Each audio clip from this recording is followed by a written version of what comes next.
Dan termasuk teman-teman cara di poin kedua ini, cara untuk mempertahankan nikmat. Setiap kali antum mendapatkan nikmat, kalau mau selalu ya grafiknya itu naik terus nikmat itu, maka ingat di setiap nikmat itu ada haknya Allah Subhanahu Wa Taala. Keluarkan di jalan Allah. Ya. Keluarkan jalan Allah. Berapapun nilainya. Misal Allah Subhanahu Wa Taala berikan kepada kita handphone baru. Mau bagus, beli handphone lagi yang lain, kasih juga orang susah.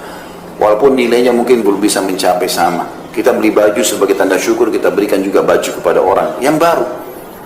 Kita makan di restoran enak, beli porsi yang sama, kasih juga kepada orang susah. Kasih tukang parkir, kasih orang susah. Porsi yang sama. Itu nanti grafik nikmatnya selalu naik, nggak akan turun. Yang jadi masalah sering grafik nikmat kita turun, drop, bangkrut usaha, ya apalah macam-macam cobaan datang karena setiap ada nikmat kita nggak pernah memberikan jatah di jalan Allah dari nikmat itu. Ada sebuah hadits Bukhari teman-teman, disebutkan oleh Nabi SAW, ada dua orang di zaman dulu sebelum kita, ya, dari kisah Bani Israel, dua-duanya orang saleh nih. Kebetulan kebunnya bersebelahan, kebun mereka bersebelahan. Maka Nabi SAW mengatakan, yang punya kebun, yang pertama, itu melihat lagi musim kemarau nih, peceklik, panas. Orang-orang petani tahu, dan pekebun tahu kalau butuh air banyak. Maka lewat di atas kebunnya dia, awan. Dan dari awan itu keluar suara, kata Nabi SAW. Ini hadis Bukhari. Suara itu terdengar oleh pemilik kebun yang pertama. Dia mengatakan, atau suara itu mengatakan, awan ini bawalah ke kebunnya si fulan, tetangganya dia. Dan turunkan air buat kebunnya. Lalu awan itu jalan, dilihat sama dia. Jalan, terus turun hujan di sebelah. Dia punya kebun di sebelahnya, gak kena hujan. Maka dia pun pergi ke sebelah, diikutin sama dia. Dilihat hujan lebat di tetangganya. Dia tanya, apa yang kau lakukan dengan kebunmu? Sampai tadi saya dengar suara dari awan ini, hujan disuruh turunkan di kebunmu. Yang lain tidak kena hujan, cuma dia saja. Maka dia mengatakan rahasianya. Mau dengar gak? Kamis depan aja.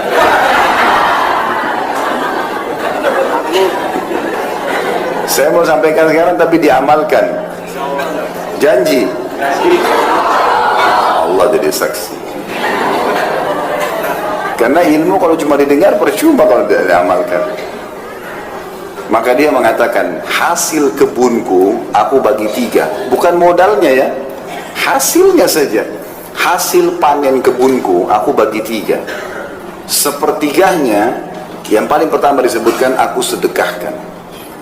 Jadi kalau teman-teman terima gaji 2 juta, siap nggak sepertiganya kasih dulu orang miskin? Terlalu besar Ustaz. 10% aja susah. Dipotong saja untuk sedekah 2,5% susah gitu. Apalagi mau sepertiga. Sepertiganya paling pertama saya sedekahkan dulu. Langsung di jalan Allah. Sepertiganya saya kembalikan ke modal usaha saya. Sepertiganya saya pakai untuk biaya keluarga saya. Karena dia bagi 3 begitu, dia tahu semua nikmat, ada hak Allah itu berapapun yang dia bisa keluarkan, maka Allah SWT berikan hujan di waktu musim peceklik. Dan ini grafiknya teman-teman, ini rahasia yang grafiknya naik. Yang saya heran ini, kita udah tahu teori syar'i sedekah itu resep kekayaan. Kenapa masih belum diamalkan? Kadang-kadang kita heran dengan orang tidak mau bersedekah dan masih negosiasi sama syaitan. Tidak boleh negosiasi sama syaitan. Ada orang miskin minta, kayaknya itu anak pinjaman. Dia masih kuat tuh, ya. Dia masih kuat, pura-pura kali. Ya.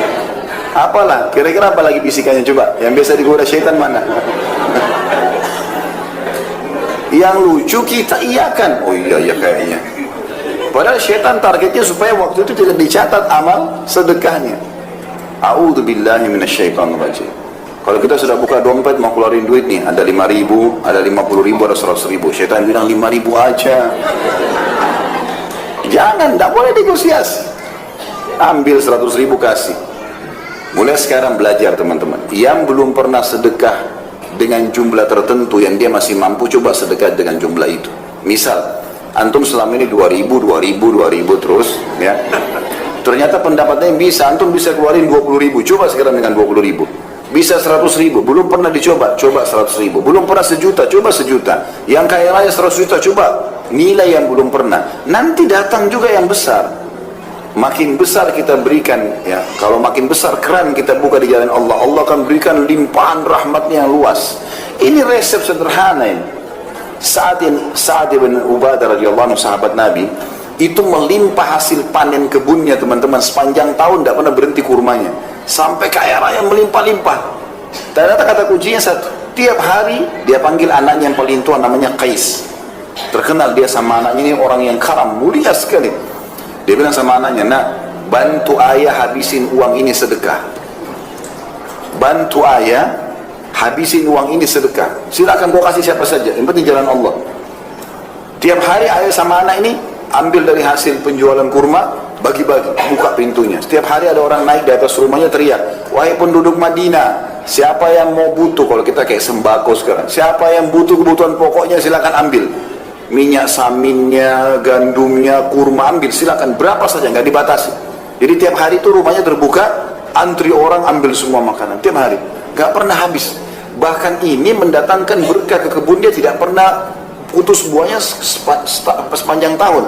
Pohon-pohon kurma setahun sekali panen, tapi ini subhanallah sepanjang tahun berbuah terus dan melimpah terus. Orang kadang-kadang tidak berpikir efek itunya.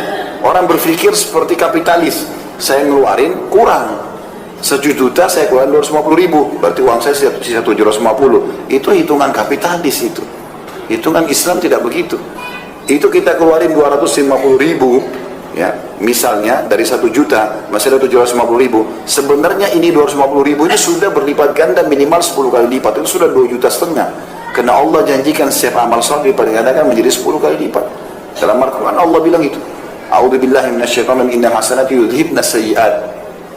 Sesungguhnya amal baik itu man ja'a bil hasanati falahu asyru amsalihha. Itu ayatnya.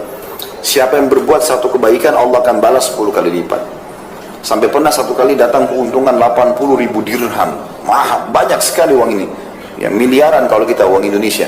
Yang sekarang uang kita. Di zaman datang, lalu Sa'ad bilang sama anaknya, kita apain duit ini? Apa ini maksudnya kita habisin? Bagaimana caranya ini? Supaya cepat habis, jangan nginep. Hari ini harus habis. Kata anaknya, ayah, kita buka aja pintu utang. Baik, teriak di atas rumah. Siapa penduduk Madinah yang butuh utang, datang saja. Datanglah orang, ambil 5.000, ambil 3.000. Lalu mereka sepakat. Jatuh tempo kapan? Akhir bulan. Baik, dibiarin dulu dalam akhir bulan dalam bentuk utang.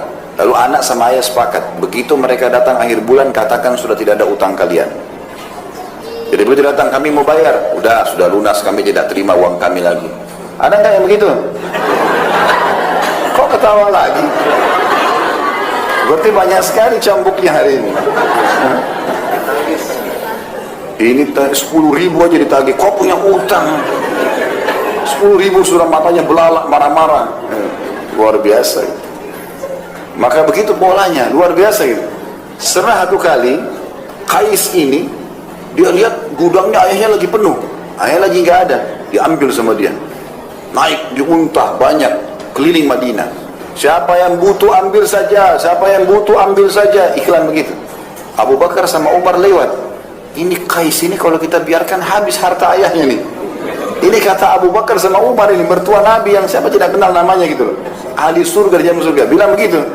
Rupanya sampai berita itu kepada Sa'ad, ayahnya. Lalu Sa'ad datang di depannya Abu Bakar sama Umar dan banyak orang. Dia mengatakan, wahai penduduk Madinah, siapa yang mau menolong saya melawan Abu Bakar sama Umar? Karena dia telah mengajar anak saya untuk pelit. Padahal Abu Bakar sama Umar dia aja baik. Ini tadi ayahnya belum ada, diambil semua isi gudang, taruh di kuda, di unta, terus dibagi-bagiin. Siapa yang mau ambil, pokoknya ambil. Maka Abu Bakar sama Umar bilang, ini anak habisin hartanya orang tuanya nih kalau begini. Orang tuanya masih nggak ada keluar, gitu kan? Maka ayahnya malah marah kepada Abu Bakar sama Umar. Wahai penduduk Madinah, siapa yang mau tolong saya lawan Abu Bakar sama Umar nih? Ngajarin anak saya pelit. Ada nggak orang tua begitu sekarang? Anaknya bawa kertas infak sekolah. Ibu ayah infak sekolah, anti aja nak. Infak 5.000, 10.000, tidak mau, bakhil. Bagaimana mau kaya ini? Pelitnya luar biasa. Ini tidak boleh ada ini. Mau diterapin nggak resepnya nih? Coba panitia masjid sebentar lihat sunduk ya. Bertambah nggak? Kalau enggak berarti bohong. Ini lewat sunduk 2000, minta sama Allah kesehatan, keturunan, selamat dari surga, selamat masuk surga, selamat dari neraka. 2000. Bagaimana bisa? Wahai muslimin yang bakhil, ini penyakit jiwa, nggak boleh bakhil. Begitu kata Nabi SAW itu. Ada sahabat datang, orang-orang Badui, lalu ditanya oleh Nabi SAW, siapa pemimpin kalian? Disebut namanya, si fulan. Kata Nabi SAW, bagaimana dia? Ya Rasulullah berwibawa, tapi bakhil. Perhitungan sekali, kepala suku tapi perhitungan, tidak loyal sama warganya gitu. Lalu kata Nabi SAW, penyakit apa yang lebih berat daripada bukhul? Penyakit jiwa itu. Bakhil. Ada orang bakhil sama dirinya sendiri. Kopiahnya sudah sobek, nggak diganti. Mau kena 2 tahun, kotor, nggak dicuci. Kenapa ini? Sejadah robek-robek. Kenapa? Masjid dekat rumah rusak, nggak ada andilnya sama sekali. Dirinya sendiri dia bakhil. Ada orang begitu. Pergi umrah mampu, cari travel yang paling murah. Biar jauh dari Masjid Haram. Kenapa? Diri sendiri bakhil. Kalau belum beli bisnis kelas, pakai hotel bintang 5, bayar, Allah ganti. Allah ganti, sudah ibadahnya enak, hotel bintang 5, busnya bagus, bisnis kelas diganti lagi lipat-lipat. Kenapa bakhil? Benar nggak ini? Allah jadi saksi loh. Saya udah sampaikan. Ilmu harus diterapkan. Jadi resep sederhana ini harus diamalkan. Nikmat kalau mau grafiknya naik, sering bersedekah. Ini resep luar biasa ini. Para sahabat dengar kisah-kisah di YouTube. Di YouTube itu sudah banyak ceramah saya tentang Abdurrahman bin Auf, Abu Bakar bin Abu Bakar radhiyallahu anhum ajma'in, kemudian Sa'ad bin Abi Waqqas dan banyak yang lain. Kaya raya. Kata kuncinya satu, sedekah. Sedekah terus. Tidak ada hari kemudian mereka bersedekah. Itu selalu dikerjakan. Maka ini harus poin. Dan beda teman-teman orang yang bersedekah. Orang yang bersedekah dengan cara dia yang mencari sumber orang yang mau menerima sedekah, dengan dia menunggu siapa yang minta sedekah. Kalau antum nunggu seperti di komplek ini misalnya, dijaga security segala macam, nggak ada orang miskin masuk. Misal contoh, kapan antum sedekah? Keluar pun sudah langsung masuk tol. Kapan mau sedekah kalau nunggu orang? Ya? Maaf ini yang tinggal di komplek ini, saya tidak bermaksud apa-apa. Bicara secara umum gitu kan, karena memang kalau kita mau tunggu orang datang baru kita sedekah, kalau seminggu nggak ada datang berarti seminggu aku tuh nggak sedekah. Padahal setiap hari kata Nabi SAW dalam hadis Bukhari, Allah turunkan 2 malaikat setiap pagi. Satu mengatakan ya Allah luaskan, lapangkan rezeki orang yang bersedekah, yang satu mengatakan binasakan dia dan hartanya bagi orang yang bakhil. Ini mesti diperhatikan. Maka kita yang jemput bola keluar, cari mana nih orang yang berbulu uang, sedekahin, dan kita yang mendapat